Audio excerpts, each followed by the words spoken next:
Yes, I'm ready. Yeah, I'm ready. Yeah. I'm ready. Now we start. Thank you so much. Thank you so much for your joining us. Today we are very glad to introduce Dr. Franz.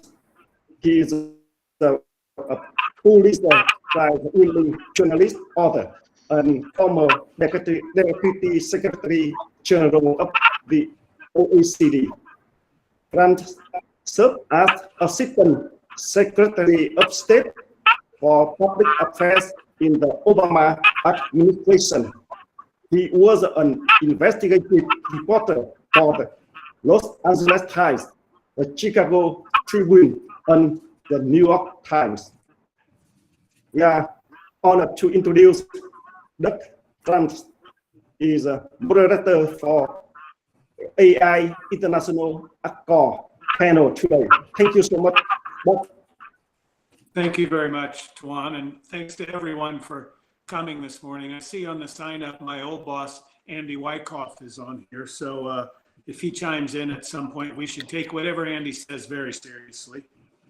I'm going to just introduce the panelists very quickly. Most of you know each other, and we have a long agenda here, a lot to discuss. So first, Governor Michael Dukakis. Thank you very much. Shokri of MIT. She's one of the world's really leading thinkers on the nexus between international relations and cyber politics. Your writing, teaching, and vision on the necessity of international cooperation as the world learns to deal with this new cyber reality will be critical to developing an accord that allows us to harness AI systems for the common good. Minister Yasuhide Nakayama is the State Minister for Defense in the Japanese cabinet. His work at the pinnacle of foreign affairs provides a critical perspective as we move forward in creating an accord that will unite disparate political and economic interests. The minister comes from a distinguished family of politicians, and perhaps most notably, your grandmother, Masa Nakayama, was the first woman to serve in the Japanese cabinet. I find that to be fascinating and incredibly laudatory. Next is President Vera Vic Freiberger. You were the first president of Latvia, one of my favorite countries, I must say. You were instrumental in bringing Latvia to a position of global influence by ushering the country into the European Union and NATO. And your ongoing work with international organizations, the longest list I've ever seen, and Latvia's leadership on artificial intelligence issues bring us a voice of unsurpassed experience and influence. Professor Dr. Zlatko Lagumidze was the Prime Minister of Bosnia and Herzegovina and held just about every other post in the government there. Your work on management and information technologies as a professor at the University of Sarajevo provides a strong foundation as we work to draft work on artificial intelligence issues, bring us the voice of unsurpassed experience. If people can mute while you're not talking, that would really be helpful. And our final speaker will be Merv Hickok, who is here to ensure that we don't make any mistakes. She's a consultant and a lecturer on AI ethics and a leader of the Women in AI Ethics Collective, which is a group of truly outstanding young minds and a great resource for us. She's also an expert in privacy and data security, two of the topics that we must grapple with in the coming months if we're to establish legitimacy. So with those brief introductions, I'd like to turn this over to our first speaker, Governor Dukakis. Thank you very much. Thanks, Ron. Thanks very much. I'll try to be as brief as I possibly can because we've got lots to do and some awfully good people to help us do it. First, my thanks to all of you for being part of this. The United States has come through a very difficult 4 years under the Trump administration. I'm delighted to say that he's gone, I hope, permanently. And I have great confidence in Joe Biden's ability to work with us and work with you and rekindle a lot of the spirit of collaboration, which I think we had before Trump took over. And I noticed just this morning that the Biden administration is already actively working with the original team that negotiated our agreement on nuclear with Iran.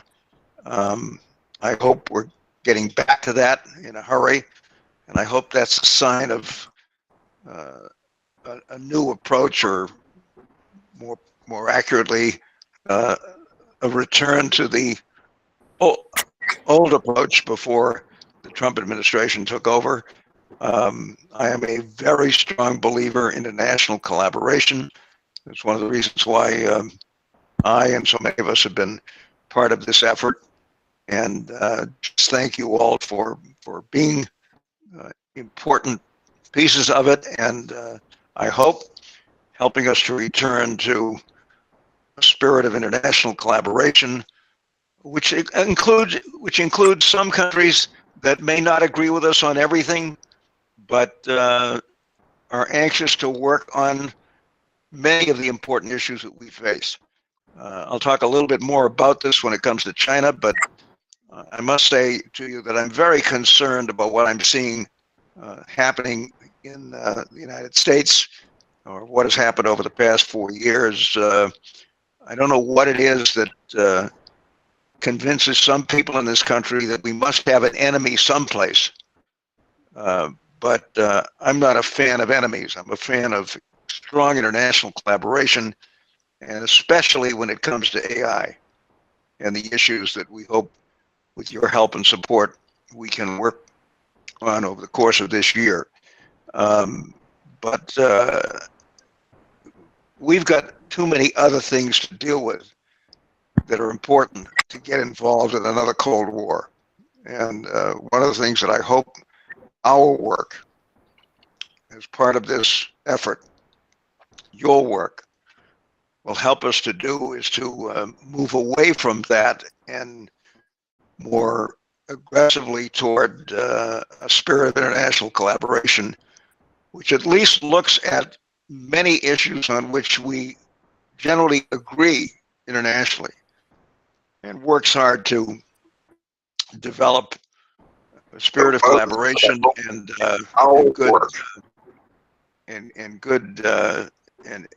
good relationships, which can, in fact, achieve much over the course of the coming year in our work with all of you.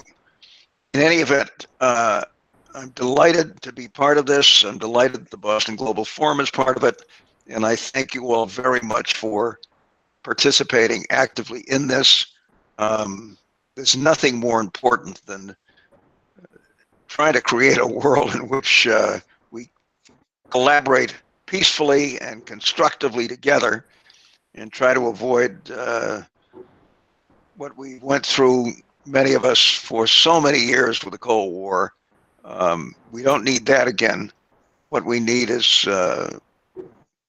close and collaborative work to move this world of ours as strongly as we can toward an era where we work together, we collaborate together, we identify areas of common concern, and we go to work on them, and how we deal with AI and our work with all of you is an important part of that.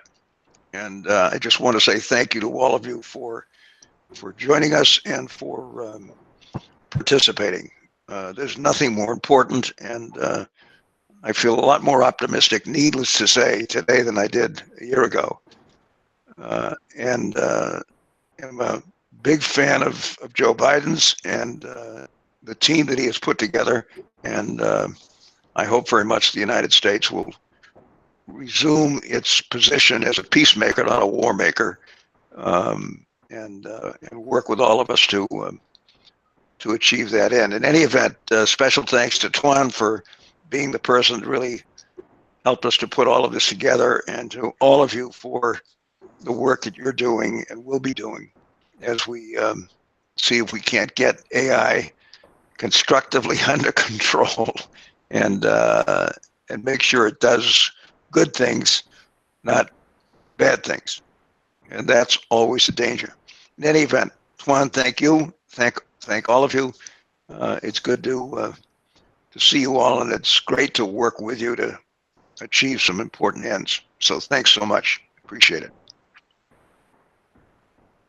Thank you very much, Governor Dukakis. I think your repetition of the word collaboration is necessary.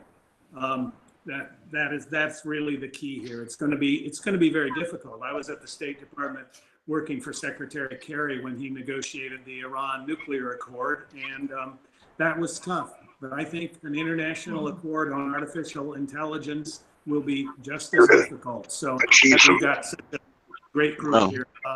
Thank you. I trained him in his youth when he was my lieutenant governor, so I appreciate those good words. You did a fine job. And Wendy Sherman was my coordinator in the state of Maryland in the 1988 campaign. So got some good people to work with. That's for sure. All right, Professor Shulkri, you're up. Thank you. If I exceed my time, feel free to cut me off, but I'll try not to. There are 3 points I'd like to share with you. The first has to do with the challenges. We all know the challenges, but there's some aspects that we have to focus on more than others. And then I'll follow this up with a focus on opportunities. And then finally, I'll end up with the imperatives. What are the critical imperatives right now? So on the challenges, we all know that technology and innovation is growing much faster rate than our ability to manage, to regulate, and to anticipate. Of course, we don't want regulations to operate at the time frame of technological changes. Of course we don't. We want some form of stability. So one of the challenges is how to establish stable principles and processes in a context that is rapidly changing. Related to this on the challenges is that in the old days, it was just governments that counted. And now it's governments and the private sector in this area.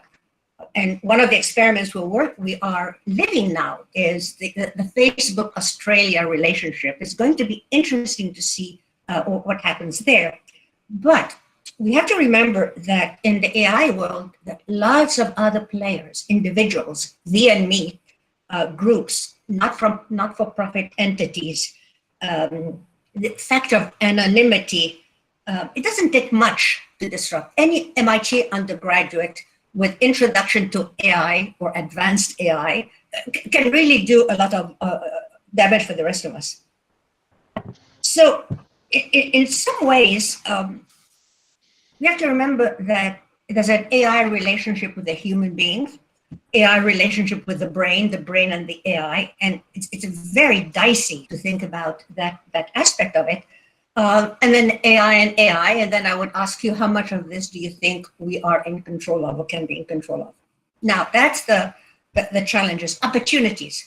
And here I feel much more comfortable. On the opportunities, the international community has had a long and effective record of framing and reaching agreements on a whole range of issues, none of which are easy. We know that. We know that we can do standards, quality control, certifications, etc. What we don't know, and it's an opportunity now to really figure it out, what works best when, how, and why. The situations are very different in every domain. So from a strictly academic point of view, to do the background for the pragmatics, just sorting out what has worked well, when, and how. Related to this is that we tend to react after the fact. When the problem is there, we all see it, we say, aha, problem. This is a situation where we have an opportunity to really recognize a challenge and its multifacets early on. And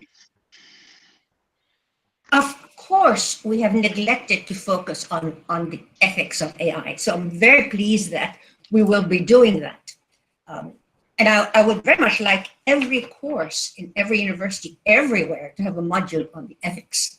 I'm not even sure that MIT has that, although we've been pushing for it. The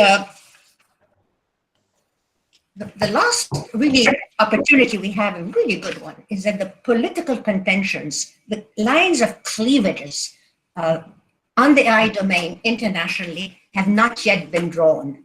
We don't have the good guys, the bad guys, et cetera, et cetera. It's still fluid. And this fluidity can give us opportunities to transform potentials for cleavages into strategies for cooperation. Now, let me move on and finish up with imperatives. At this point, it's clear that governments do not really control the AI domain. Much of the players are in the private sector.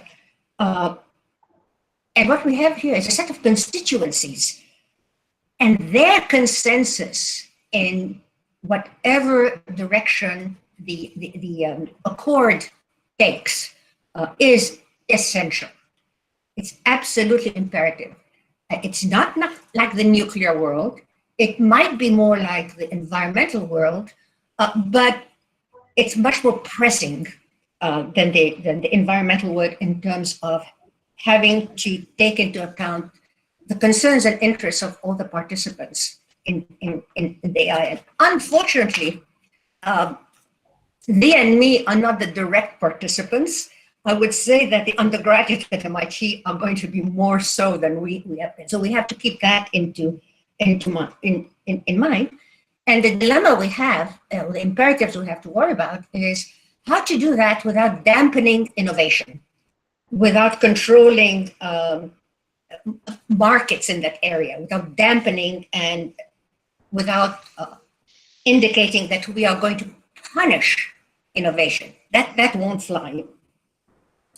So my conclusion is this: the most immediate path to take, and I guess I'll give credit to where my conclusion comes from before I tell you what it is. It comes from the note that Doug sent around. The very last point on his set of observation has to do with the fact that we really have to begin to take into account and connect with, especially connect with other constituencies that, like us, are trying to respond to the AI realities. So we have no alternative but to think of establishing a multi-stakeholder support system for this initiative.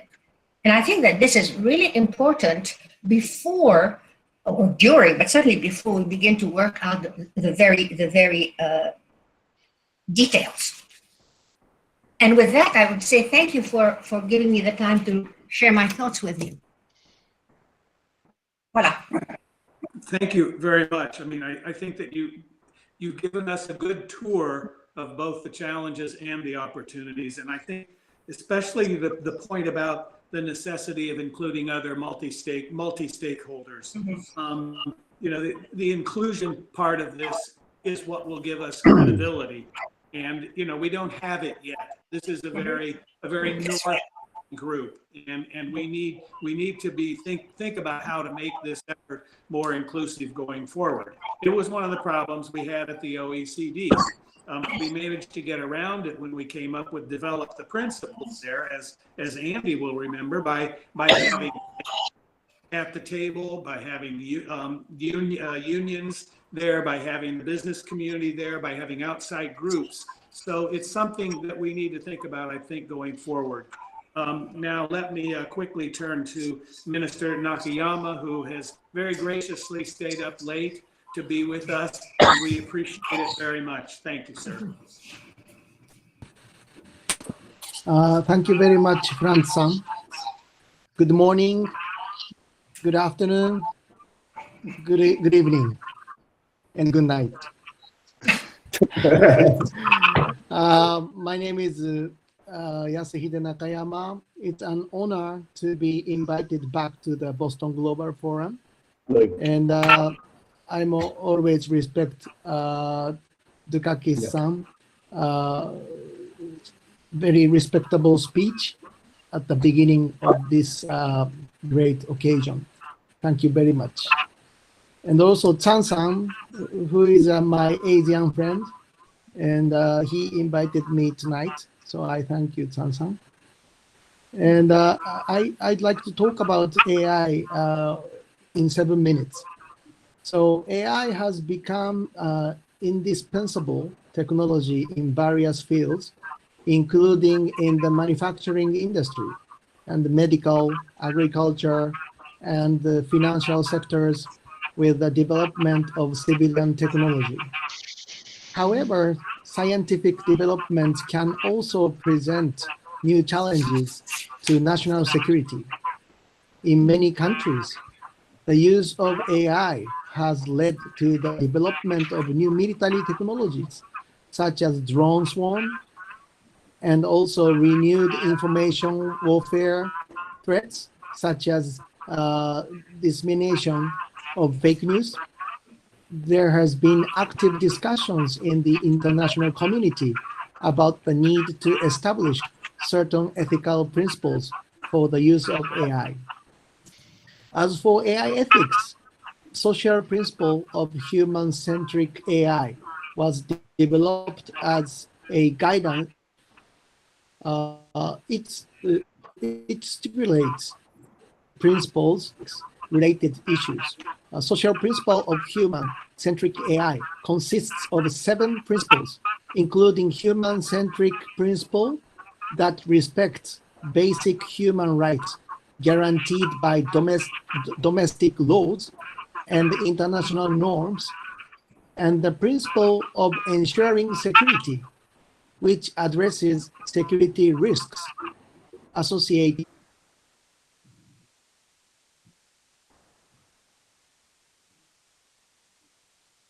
elements of AI policy observatory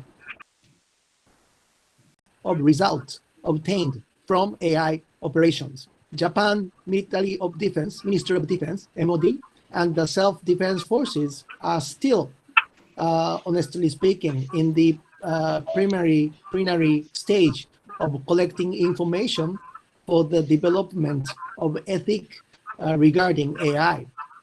However, we believe that evaluations and judgments on the use of AI will follow Japan's social principle of human-centric AI and international norms, as I mentioned.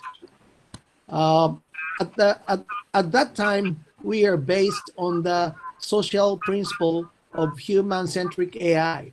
It is also necessary to consider that the systems need functions to detect and avoid unintended consequences and to shut down or suspended the systems that have unintended behaviors. Stated as governable principle in the US DoD's 5 AI ethical principles. Therefore, we believe it's necessary to have close communications, such as the exchange of information and share awareness of issues related to the responsible use of AI among like-minded nations and international partners which share these values. As I mentioned at the last Riga conference 2020, the AI can also be read ai in Japanese. Ai in Japanese, which means love, L-O-V-E, love. So if you come to Japan and you say I means love, and it is with much love that I hope to deepen our mutual understanding of partner nations. So thank you very much, and thank you for your kind attention. ありがとうございます。Thank you very much, Mr. Minister. I mean, you have touched on vital issues here and very, very thorny issues. I mean, getting down and unpacking the issues of fairness, accountability, and transparency, depending on the U.S. Department of Defense for your AI ethics, that raises some issues. And I know that I just cannot tell you enough from my experience over the last 6 years with AI, starting with at the OECD. Japan has been a primary force for good in this field. Everything that your country has done has been helpful and right, and your involvement in this organization is critical, and I really appreciate that, and I'm sure all of us do as well. The question that I have coming out of this is, can ethics keep up with the development of this disruptive technology? Because we know that every disruptive technology has unexpected consequences, and I worry very much, as I'm sure all of us do, about the unexpected consequences of artificial intelligence systems. So thank you very much. You've raised really important points. ありがとうございます。Thank you. President Vix Freiberg, I think you bring a strong view to this, an international view, and the view from Latvia's expertise. I'm also pleased to say that you took Latvia into the EU and NATO, and I was there at the OECD when we brought Latvia in there, and Latvia has been a strong voice at the OECD, and I really appreciate that. So the floor is yours, Madam President. Thank you, Mr. Chairman. Dear Governor Dukakis, dear Tom, distinguished panelists and participants, I shall be going over a very broad brush overview of the essential concerns I think that face us in connection with a new international accord and the necessity for it for artificial intelligence. Recently, we have all been living for the past year under a pandemic that has underlined the importance of not just each country being ready for something unexpected and new, but also in collaborating, not just with its immediate neighbors, but with the rest of the world on a broader scale. The 75th anniversary of the United Nations has reminded us of the importance of multilateralism, and during my presidency of the Club de Madrid World Leadership Alliance, I was happy to participate with Nguyen Tuan in our concern about multilateralism in this sort of situation. The minister has very importantly underlined that I would say the first concern on the international scene is for the use of artificial intelligence in security, defense, and unarmed systems of warfare. If for the control of nuclear weapons, we have had progress and then retrogress, and then some renewed hope recently again, the field of artificial intelligence in military applications is probably not ready for international accords, and certainly not ready for anything resembling any kind of moratorium on innovation and new production. I think this would be a pipe dream for which we should not even aim for, but rather to have some principles, some ethical principles and some guidelines that should be kept, even as the strongest nations on earth will undoubtedly continue with their programs in this area.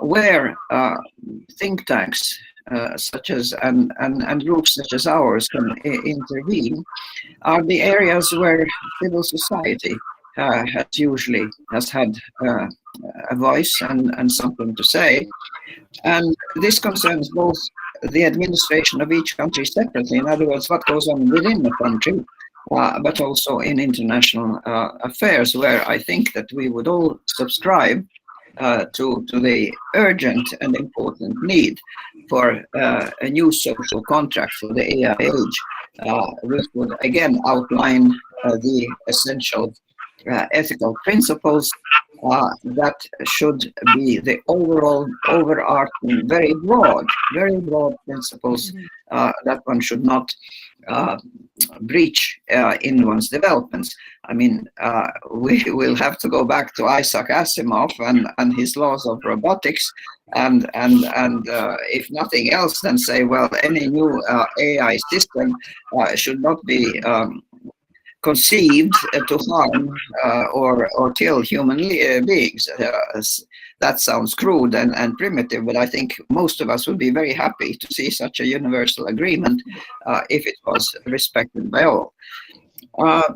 The impact of artificial intelligence has two areas of effect in society that already are fragile and under stress from many sectors, and these are the general economy and the situation of human rights, but human rights not just in the sense of being protected from the brutality of tyrannies, but even in what we might call civilized countries, human rights in terms of the right to education, the right of access to health, the right of dignity, the right to have a job. Someday it is going to be a privilege to have a job.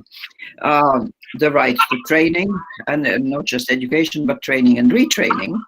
The right to privacy, which was already mentioned. All of these are matters that I think citizens would like to put before their government, and where think tanks and intellectuals and the voice of society through various civil society activisms is able to influence the governments and their operation. I might add that thinking about the governance of countries within each country, I can imagine, of course, the harmful effects that might be linked to it, such as job displacement, which would imagine so many jobs will go missing, so many businesses will disappear just as a result of the current pandemic, which is not yet over.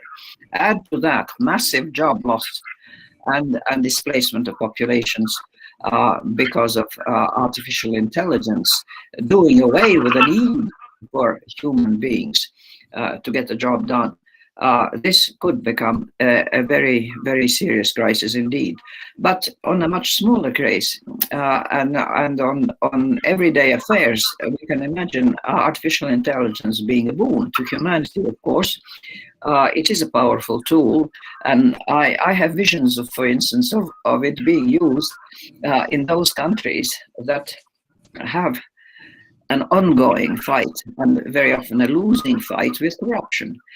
Human nature being what it is, and subject to temptations of every kind, as the churches and major religions have been telling us for the past few thousand years. Imagine a world where a lot of what was done by humans and would make them liable to take irrational or counterproductive decisions, or decisions that are not for the common good but for their personal benefit. If you had AI systems in a place where you couldn't drive, and hopefully that you couldn't hack and so on. So of course we are all aware of the fact that any new invention is a double-edged sword. We have to sharpen that sword so that it can keep doing its job as a tool or a weapon in defense or in constructing something, in building something. But we also have to be very, very concerned about the harmful effects. And I think both go together, of course. And just bringing I think the awareness and interest of society on something else than the immediate concerns that everybody has about the pandemic. I think it would be a worthwhile contribution by the Boston Global Forum, by the Institute for Leadership and Innovation, and generally about all of us who are involved in this project. Thank you. Thank you very much, Madam President. You gave us another tour de table of the issues that are there. I'm a little uncomfortable with the idea of not addressing the lethal uses of artificial intelligence systems, but I realize that perhaps this group can't do everything. And I think also the last point is interesting about AI systems fighting. You have to, it's very difficult because what you have to do there is make sure you have a system that accounts for bias in the information that's put in, that algorithms are fair and balanced. I mean, that's very difficult. That's one of those very thorny technical issues that's going to require a lot of work on our part, but is certainly critical. So thank you very much for setting a very high goal. And now it's time for Professor Lagomiscia to talk to us about your thoughts from Sarajevo. Thank you, sir. Well, thank you very much, and I want to thank all of you. Of course, I first want to thank you, Tuan, I mean, who was bringing us here all together, I mean, and so quietly looking at what we are doing today. Of course, I want to thank to my already old friends, I mean, my president, my double president, Vaira, and when her enthusiasm was always be giving me higher spirit and motivating me again, especially, I mean, after speaking after Vaira, it's very hard to say something which can be so, you know, let's say, visible. But I just, of course, Governor Dukakis is driving force behind this, and I want to thank you. And Nazli, I mean, I already know you for such a long time. I mean, that I have a feeling that I knew you for much, much longer time. And every time I hear you, I get some new ideas about how to move forward. At the same time, I was very eagerly waiting to listen what I already heard and to learn from distinguished panelists' thoughts on the idea that we all want to become reality while reaching for better and more prosperous world. That is our common goal.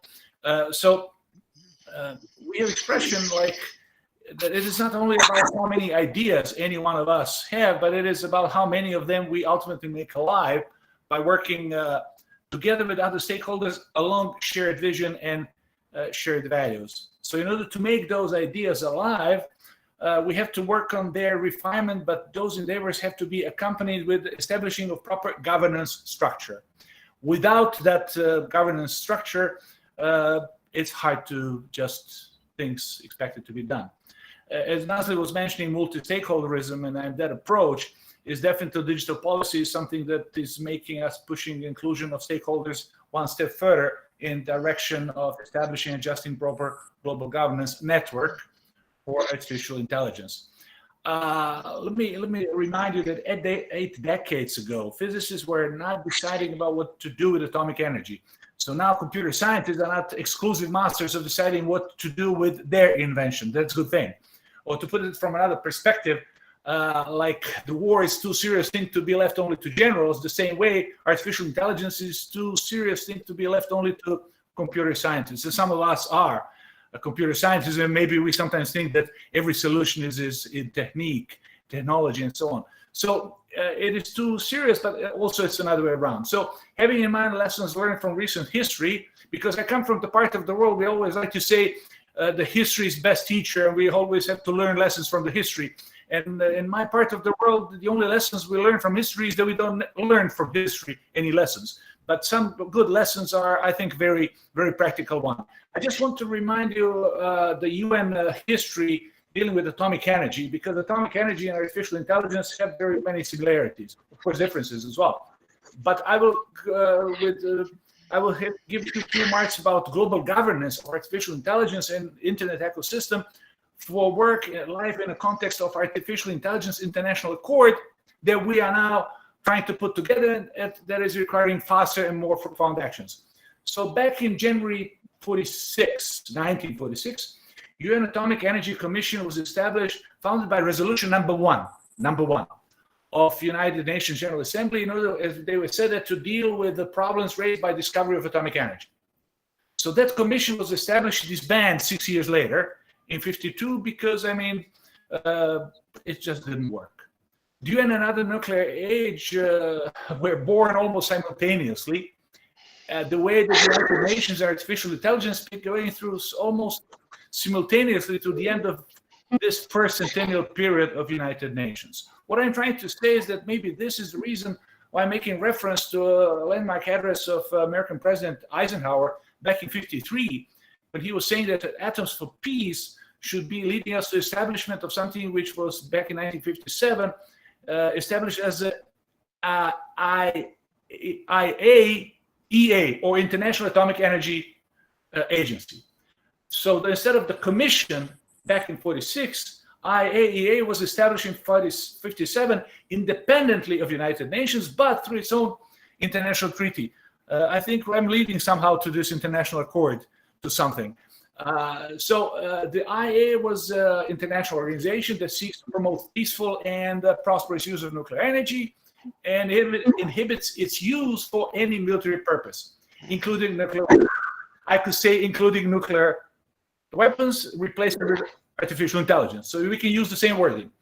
And that report both to UN General Assembly and Security Council, with membership of over 170 states out of 193 member states. Today, I think we urgently need some kind of leadership call, and I see this as some kind of putting together a voice for establishment of some kind of AIIA, International Artificial Intelligence Agency.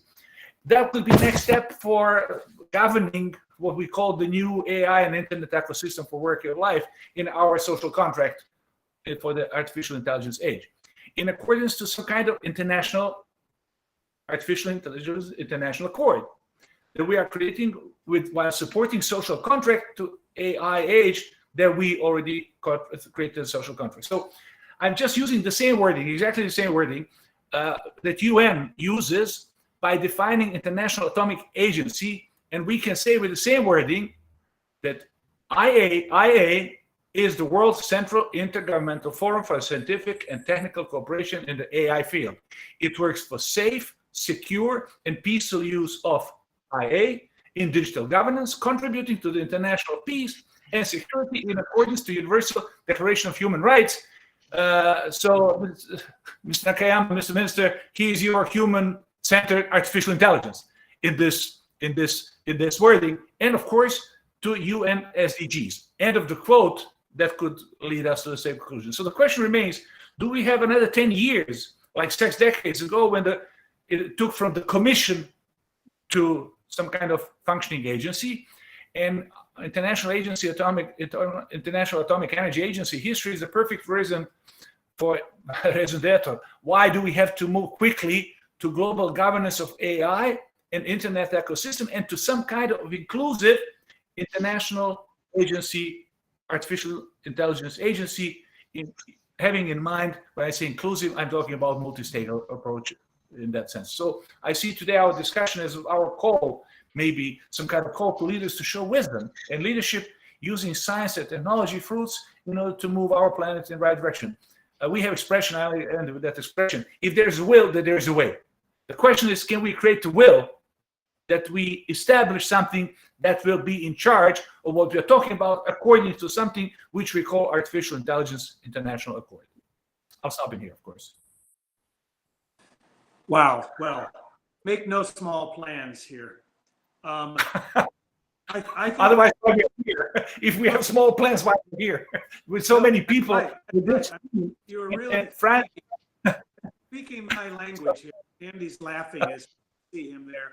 I proposed in 2016 at a meeting in Washington, D.C., sponsored by Microsoft with all of the big tech companies there. I proposed an international treaty on AI similar to the Nuclear Non-Proliferation Treaty. And I was just about laughed out of the room, or booed out of the room. The only person who agreed with me was Mark Rotenberg. But I think this is a brilliant idea. It's a huge goal. And whether we get to that end or not, the means of trying to get there strike me as a worthy cause here. So that's music to my ears. I don't know how the rest of you feel about that, but I thought it was brilliant. I'll turn now to Mayor of Hickok to talk to us about what we can and can't do here. So Mayor, thank you very much for being with us, and the floor is yours. Thank you, Doug, and it's an absolute honor to be here today, and I'll echo you. It's music to my ears as well. I would like to contribute to today's discussions with both the AI ethics and governance and AI policy hats that I'm wearing, and focus on how these elements interact with each other when we're looking at state and non-state actors. Social Contract 2020 is grounded in the idea that AI should protect fundamental rights and systems are implemented in a transparent and accountable way. And they're considered from a multi-stake perspective to achieve fair and equitable global community. Hence, it's very critical for us to talk about how we can cooperate with governments to align policy and priorities with these ethical principles and build alliances around this. But at the same time, how we can hold government industry complex accountable, and how we can contribute to a truly global effort and amplify the less visible voices. A couple of months ago, our team at Center for AI and Digital Policy, working under the auspices of the Michael Dukakis Institute, and in collaboration with AI World Society and Boston Global Forum, we have published the AI and Democratic Values AI Social Contract 2020 Index Report. It is the first of its kind, comparative report on national AI policies and practices. We looked at 30 countries for their endorsement of OECD AI principles, human rights conventions, social contract for the AI age, and compared what those endorsements look like when it came to implementations. We found that the nations have, all these nations that have very ambitious plans and significant gaps between the written commitments and the actual implementation. That there were red lines for AI and that have significant negative impacts on individuals and communities. That civil society is a crucial actor in holding actors accountable and enacting change. In the course of research, we also realized that there is currently no tool available that continuously monitors the country implementations. I know a lot of you are familiar with OECD AI Observatory, which came the closest, but there is definitely was a vacuum there. As a team, we also had a concern. Although we had accomplished this incredible feat of comparing 30 countries, 25 by GDP, and 5 impact countries in AI like Singapore and Rwanda, we acknowledged the fact that the representation of Global South countries was not enough. And we committed for 2021, we committed to expanding our coverage as well as monitoring significant AI policy developments in these regions. Similar concerns and findings were also reflected in a work I did a few months ago looking at the lessons learned from the numerous AI ethics principles that are in circulation today. I believe the number is somewhere around 200. What I saw worried me a lot, and this is one of the reasons why I'm so committed to the discussion today here and onwards. Looking at the geographic distribution of these principles, US, UK, EU countries and their respective institutions made up around 67% of the principles. Japan represented about 5%. UAE, India, Singapore, South Korea, and Australia collectively came up to 6%. However, African, South and Central American and Central Asian countries, with the exception of India, were not represented at all independently from the international and supranational organizations like OECD or UNESCO. So when we say global, it really needs to reflect the ethical perspectives, community involvement, so social and historical contexts from these regions as well. As mentioned, social contract also looks to hold governments and companies accountable. If the goal is scientific advancement and improved public welfare, collaborative efforts between these entities are beneficial. However, looking at technology companies embedding themselves in public services today, a government industry complex, as Privacy International calls them, we see private companies being used for intelligence management, for policing, justice system, welfare, education, just to name a few. These are what we call high-stake domains. However, we never actually sat down and had this public debate around whether this system should be there in the first place, if they could, what the guardrails should be, or what should be the motivation for these systems. Why is this important? I want to quote President von der Leyen here. We need to remember the government's first and foremost responsibility is to protect individuals from harm, serve their rights, and move their welfare forward. Such public and private embeddings can blur the line of accountability and public interest. It shifts the priority from well-being to surveillance or other similar motives. It puts human rights of the poorest and most vulnerable at risk. In essence, what I want to say, what I'm trying to say, and what it boils down to is global representation, accountability, and protection of democratic values cannot be taken for granted. And I'm really looking forward to the rest of the conversation today. Thank you very much, Merv. I think particularly the issue of global inclusion that you've raised again, as others have mentioned, is vital. When you talk about the lack of a tool to monitor AI compliance by governments, I mean, there's even a larger gap when it comes to monitoring compliance by the tech giants. And I think that's a difficult thing to tackle, but I appreciate all the issues you've raised. Now, I'd like to use my moderator's prerogative here to put Andy Wyckoff on the spot. Andy's the guy there with the bald head. He's the head of the Science, Technology, and Innovation Directorate at the OECD. He's the godfather of the OECD principles on AI.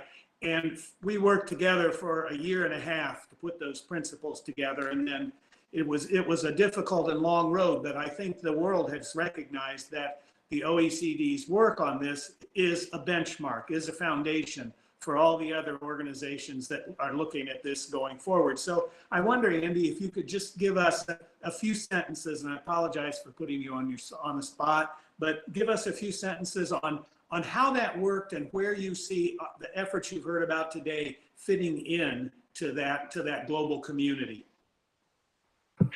Well, thank you, Doug, and it's really a pleasure to join this group. I just came to lurk and to learn, to tell you the truth, and to hear some of the constructive criticism about what's going on at the international level, including at the OECD.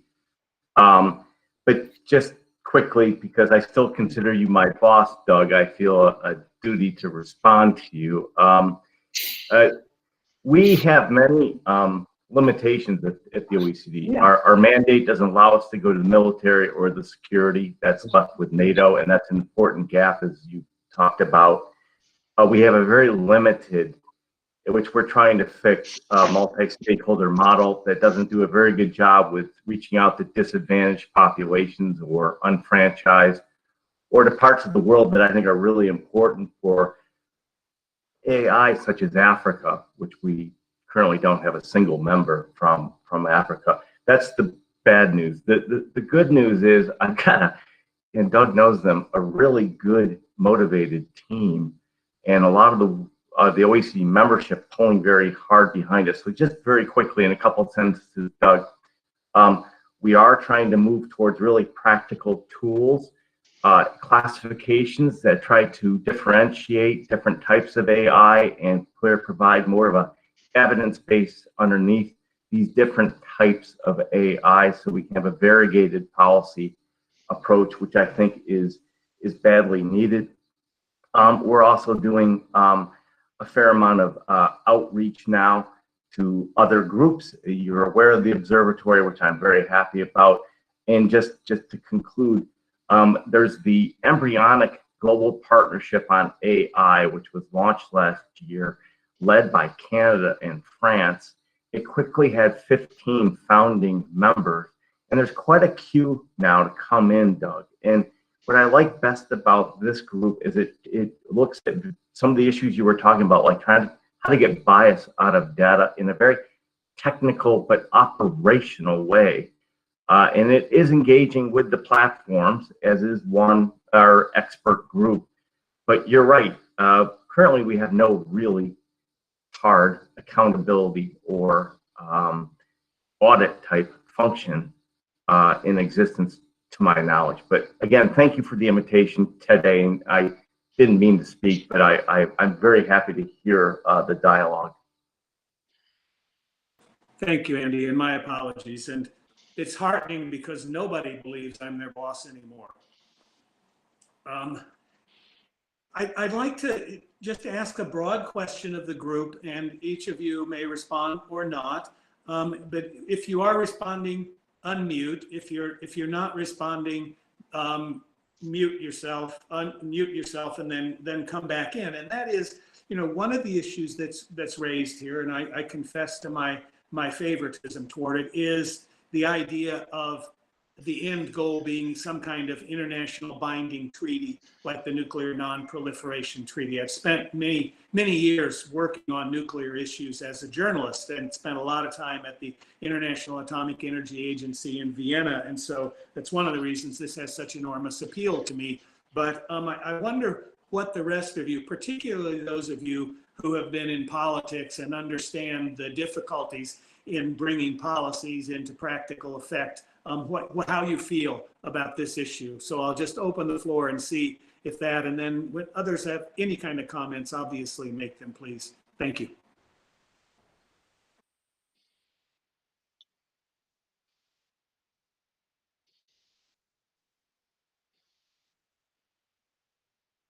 Who wants to go first? Okay, may I? Sure. Thank you, sir. Frankly speaking, Michael Dukakis-san made a comment at the beginning about the Cold War. Michael-san talked about the 20th century Cold War. But I think the 21st century Cold War exists inside of the internet layer. And if I attend the conference held that in United States, held that in Europe about AI society or the internet moral or issue, and I can clearly see there is some collaboration between the country. I can see Russia, former Soviet Union, and also the China always collaborating together. And they talk about how to manage and how to control and how to make a limitation inside of the internet layer. So they want to control the people, not freedom inside of the internet layer. But 180-degree opposition is United States and all the democratic country who attend the conference from all over the world. Of course, we, Japan also, we think the internet field and the internet layer is for the, to make good influence and also to make a growth of economy or the businesses. So United States and Japan and all the democratic country believe in freedom inside of the internet and not controlled by the government or so now you can see when you look at the Myanmar, when you look at the Burma, the military government, they stop internet or they control to make stopping the Arab Springs kind of movements. So I'm really worried about the 21st century Cold War inside of the internet layer. Is as a one politician, honestly speaking, I'm how it's going to be in the future for our kids' age. I mean, my son or my daughter, when she or he grew up, they became adult. What the collaboration between the two sides, free and the democratic side versus communist and socialist side? it's going to be very big decoupling is going to be appear. So this is my concern, and also if there is some opinion or advice to me,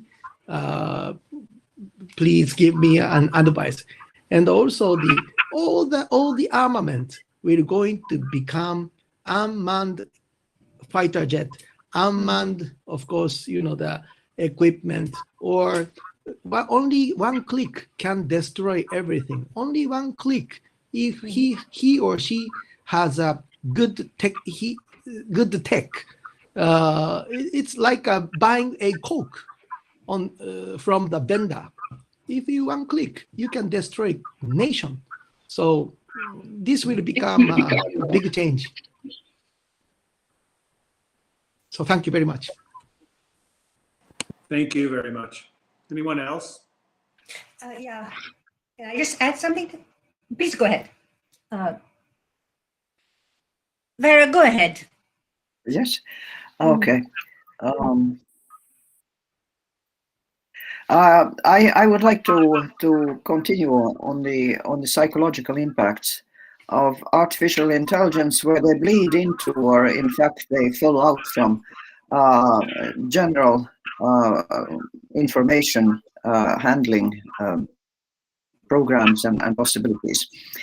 So much of cyber warfare that is already going on, and that many countries have felt as direct attacks on their systems, both of defense and of governance generally.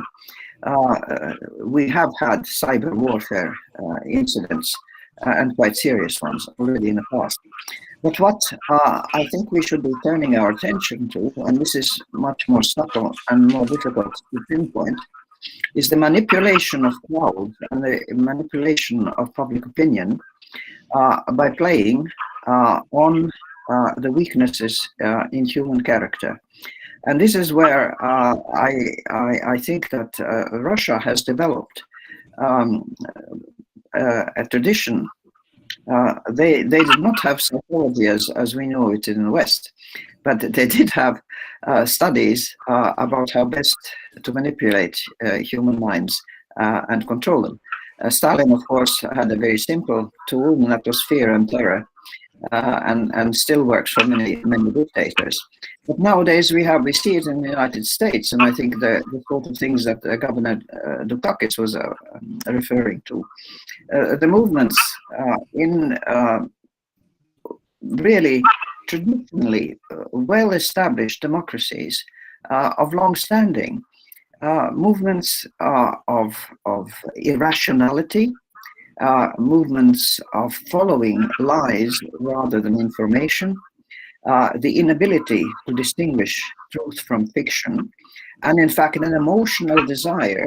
I would say that they are deliberate efforts, they are deliberate programs that play on the infantile needs that many people have about somebody taking them by the hand, leading them, protecting them from enemies, the things that are wrong in their life, finger pointing at somebody who's to blame for it, and I will remove these threats and will help you, and so on. These are elementary, simple manipulations, but extraordinarily powerful and extraordinarily difficult. And I'm sure that there's a lot of research going on, both open and not so open, also in free and democratic countries, but definitely the science of manipulating minds and creating chaos in society, distrust in governments, distrust in the democratic processes, distrust in solidarity. Those are going on in a very systematic way, and they should be studied, I think, more seriously and more broadly. I'd like to agree with the president on this.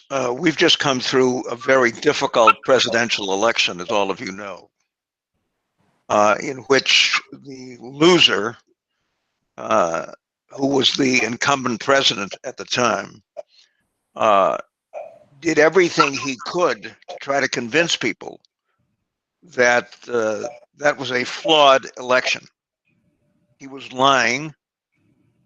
That was probably the best run election I've ever experienced in my life. And yet there was an enormous amount of disinformation, outright falsehoods, which continued, as all of you probably observed, right up until the moment when Biden was finally officially elected president of the United States. So I'm not sure I buy the notion that, well, we've got these democratic countries over here who are doing things right. And then we got these non-democratic countries over here that aren't doing it. Believe me, as what I hope is a democratic country, we've come through an election where disinformation continued, so much so that a significant number of members of the Congress of the United States voted to disallow that election with no basis for doing so. And frankly, we need the help of the international community, as do what we might argue are non-democratic countries, to see if we can't find a way through this. But it was like no election I've experienced, even though Biden won by 7 million votes. So we need help as well as a democratic country to see if we can find our way through this very different, very new, and very troubling state of affairs, which I regret to say probably is going to continue in one way or another, even with a new president. And we're seeing that already in the aftermath of what happened here.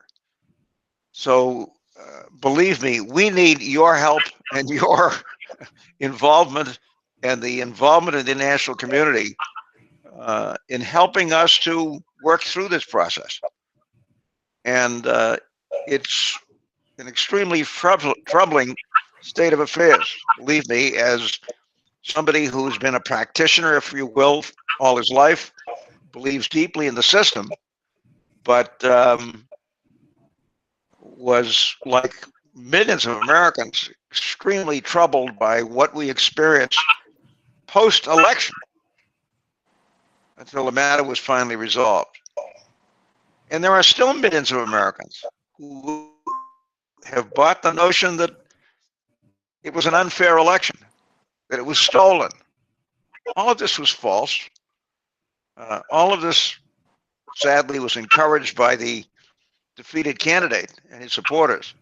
But we are not, we're not immune from having to deal with this state of affairs, in part because of this new technology, which gives people an opportunity to spread ideas far and wide, which in fact were absolutely false.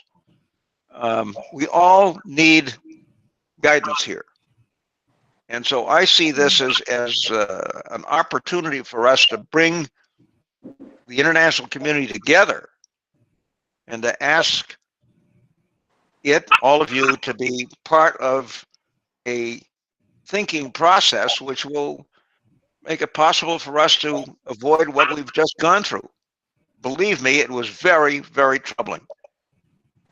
Very troubling, even for those of us who are strongly committed to democracy.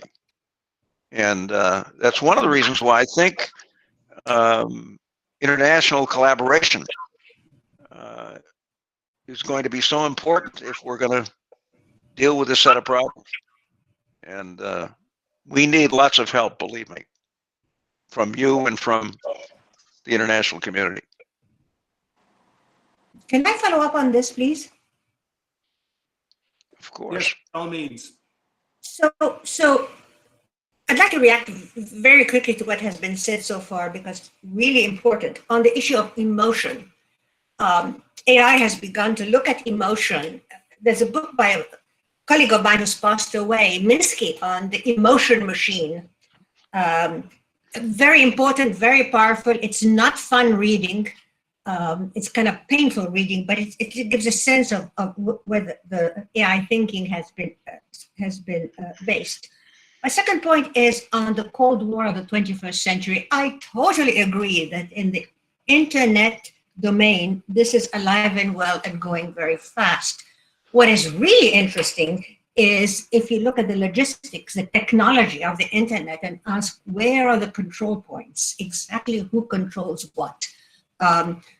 There's a book that just came out last year with a computer scientist and myself on that. Who puts the fingers what?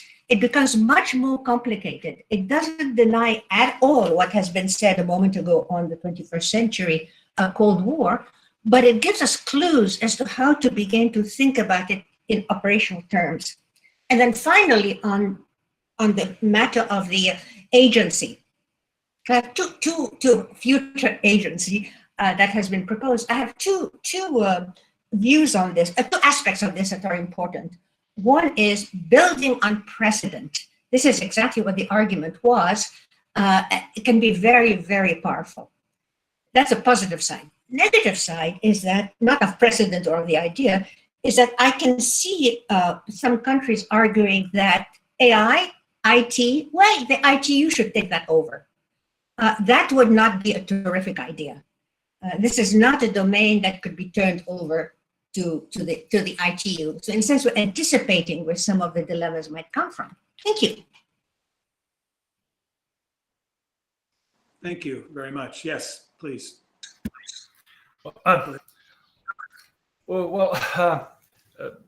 Just a few reflections.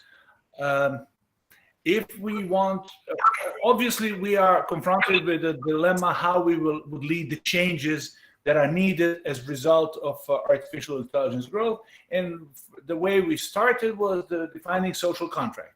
Now the next step would be accord, some kind of norms, how we do it. And of course the last point is what are all those multi-stakeholders, how they would be somehow governed on a global scale. So that's how we came to that idea. It's not a new idea, of course, about that agency. I personally think that if we have, if everyone is in charge, then usually no one is in charge. So if everyone is in charge of all these things being done, then no one ultimately will be in charge of what is supposed to be done. Now, if we want to move, let's say, people who are decision makers, people who were presidents, prime minister, kings, whoever, leaders in sitting leaders. There are two ways how you move those people. You move them because you go for something that is along with their programs and their ideas and what they want to do in order to change the world. That's one way. Another way is they are moved by the pressure done from the bottom up and from the pressure that is coming from environment. So what we have to do is we have to create some kind of pressure, if I can put it this way.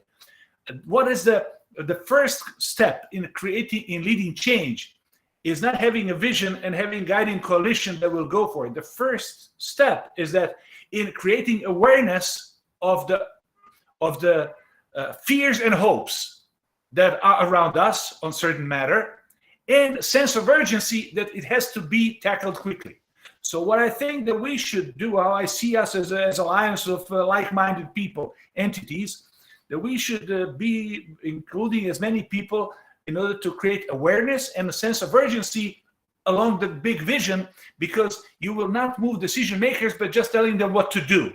You have to give them why, and that why is a big fear or big hope. So we have both elements when we talk about artificial intelligence. There are fears and there are hopes as well. So in that context, I think that it is very important that we create some kind of, as alliance of like-minded people, to create awareness of and sense of urgency that something has to be done. The second point is, I completely agree. That the problem is that the Cold War is replaced with, as some people say, Cold War. So we have Cold War. What Mr. Nakayama was talking about. I mean, we're talking about Cold War, because the war was done either by dictators, by autocrats, by technocrats, or Democrats if they're attacked. But the Cold Wars can be now driven by algocracy, or maybe because algorithms, to a certain extent, we already have situations where algorithms are making decisions. And the next, either more dangerous, but also tempting stage is when we have a Cold War getting into the real war, driven by artificiocracy, artificial intelligence. Because on the end of the day, the days of Herbert Simon back in '60s was saying that technology is nothing, there's no moral about technology. It's about technology, it's about extending our potentials. But on the end of the day, it's a moral of the people. It's the purpose of technology. Is it, are we good or bad people? On the end of the day, artificial intelligence may get out of the hands that it's not about how good or bad we are. It's how good or bad is the creation that we may end with, and especially if that go in that direction. So I think that how I see this, our gathering and our series of gatherings is some kind of call for different actions on putting positive pressure on decision makers and on people in different areas, all those multi-stakeholders that we're talking about, to be some kind of big family of people who realize that we have to do something, and we have to do it quickly, because at the end of the day, it looks for me that we are in race against time and in race against ourselves. Because at the end of the day, as Hawking says, Stephen Hawking, one of his last words of artificial intelligence was, it is a great thing as far as it has the same goals like us. The question is, I mean, who is us? And we are creating technology that may have a goal, not given by algorithm, given by something else.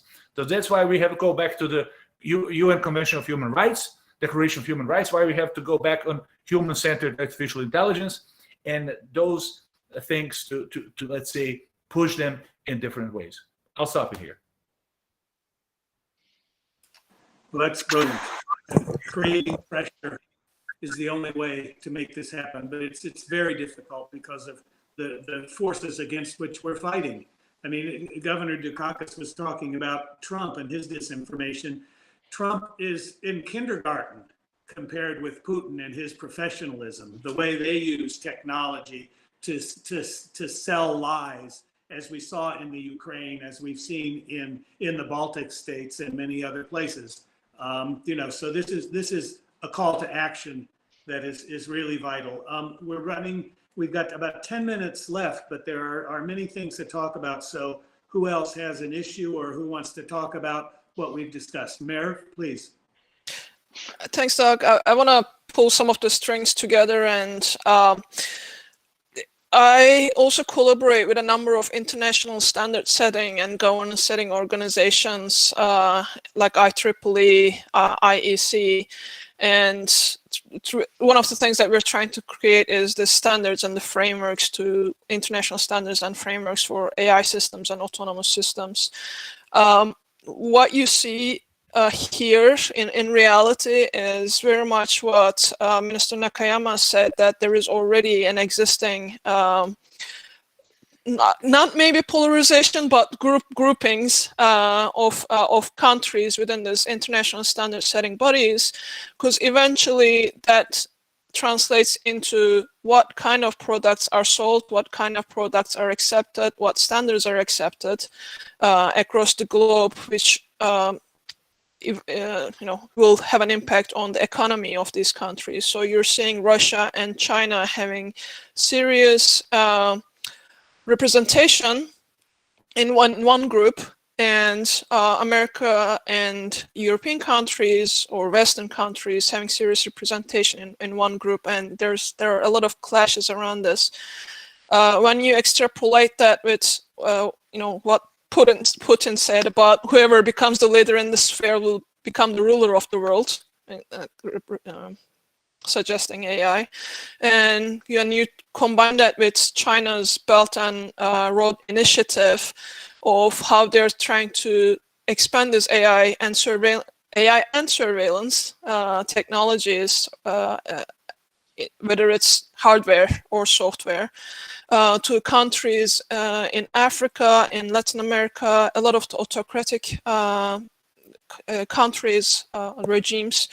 You're seeing that this is very interconnected. It's not like one effort after another. We're already seeing this polarization, and it's a very strategically moving, looking at 10, 20 years ahead in the future. So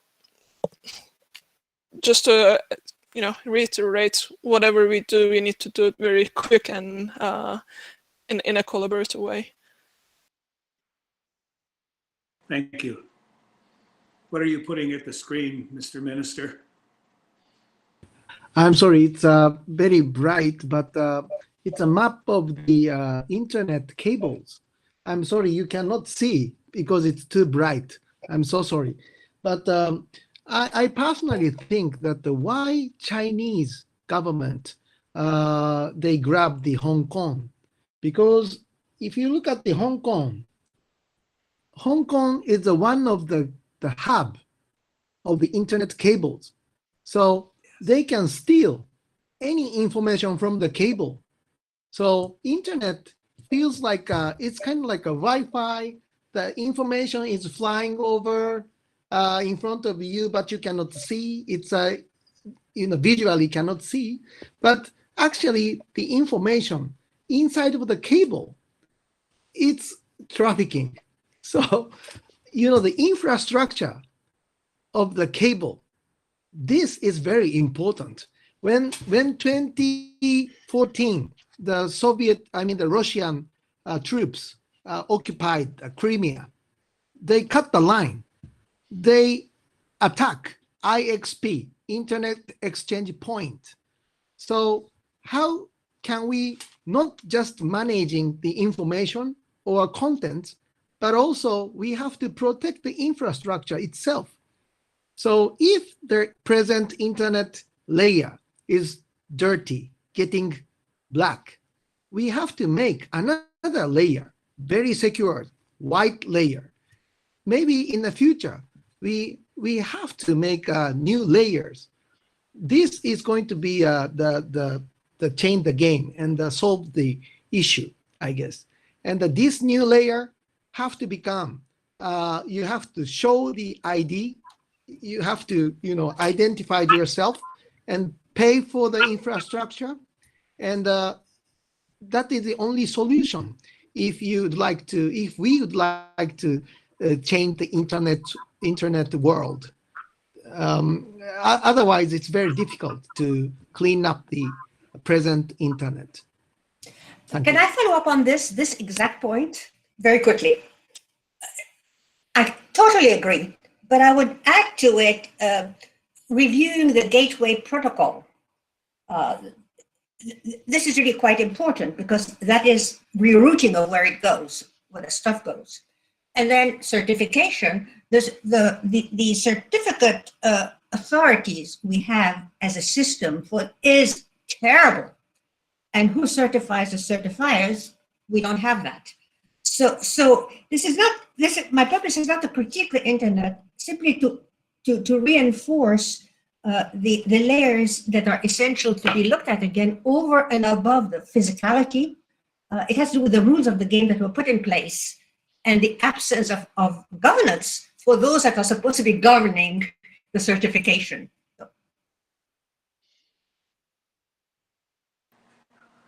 We have just a small task in front of us here, obviously. We are near the end, and I will sum up very briefly, but I wonder, Governor Dukakis, do you have some thoughts on what you've so patiently listened to today? It just tells us that we've got a lot of issues out there that we're going to have to try to deal with. And let me just add one additional thing, which is that we're dealing now, and I suspect many of you are, but we're dealing with the whole question of who limits what goes out there. Do we let private actors decide what will or will not go through their networks. It's a whole new issue for us, and I'm sure for the world as a whole. So all I can say is that we're dealing with a whole set of problems. As a number of you have said, we've got to move on this quite quickly. We haven't got a lot of time to sit around, and I hope we can do so. I hope we can do so. There's got to be a sense of urgency here. Yes, indeed, there is. If you go back and look at the Nuclear Non-Proliferation Treaty, nuclear weapons take a long time to develop. The AIIA had some time to get things up and running, but artificial intelligence systems are faster than we can go. I mean, the task is urgent, and the task is huge, frankly. I have sort of two elements have emerged from this very interesting and eclectic conversation in my mind. And one is that we need the coordinated action of a critical mass of democracies, starting with the EU and the US and ASEAN and IGOs and NGOs. We need to move forward, and we need to have the private sector at the table as well, and we need to have the global south. So we need this coordinated action of a critical mass. Second thing is that this process of ours is going to be very difficult. Frankly, the hard part here is to distill coherent policies, real world policies, from a huge body of research, a debate, and divisions, and healing those divisions. It may be too late. We may be too far down the road on the Cold War. It's very difficult to imagine Russia and China sitting down to come up with guidelines for dealing with artificial intelligence systems going forward. And it's equally hard to imagine them adhering to them. But the other side of that coin is, what good are they if they don't adhere to them? What good are they if we can't get the Chinese to the table and the Russians to the table to talk about this? So I think that we have started a fascinating and very difficult conversation here. And the key points that have come out that Tuan is going to have to distill himself for the next panel are really valuable. So that's what I have to close on. It's 11:30 my time. I think it's the time to close. But if anyone else has final words, I think we would all benefit from them. Please, Mr. Thank you. Minister. Thank you very much. I think AI existing internet is, I think the internet is kind of like a Pandora's box. So what is the left inside of the Pandora's box? It's only one: hope. So hope is our answer tonight. I mean this morning. So we have to grab the hope, and we together make strengthening to go forward, never lose. And also, some of you already get the vaccination. We have to fight against coronavirus also. So we have to cross a lot. So we need the challenge, but we never lose hope. So be strong. I think that's a grand note on which to end. And I thank you very much. And this discussion has been fascinating. So thanks to all of you. It's just terrific. Thank you. Thank you, Doug. Thank you. Thank you. Thank you. Wonderful panel. Thank you so much. Wonderful panel. We see. Good night. Good night. We'll be in touch. Good night. Be in touch. Yes. Thank you. If Corona over, I would like to go and visit the United States or Latvia, anywhere. I think you should. Yeah. I love to travel, and please come to Riga for the conference. Yes. Thank you, Tuan. Bring us together. Tuan, Thank you. bye. Bye. Bye. Thank you so Have a much, nice Mike. day. Thank you so Have a much. nice- Please invite us. Thank you. Bye bye, Tuan. Bye bye. Bye bye. Thank you, Dr. Ratko.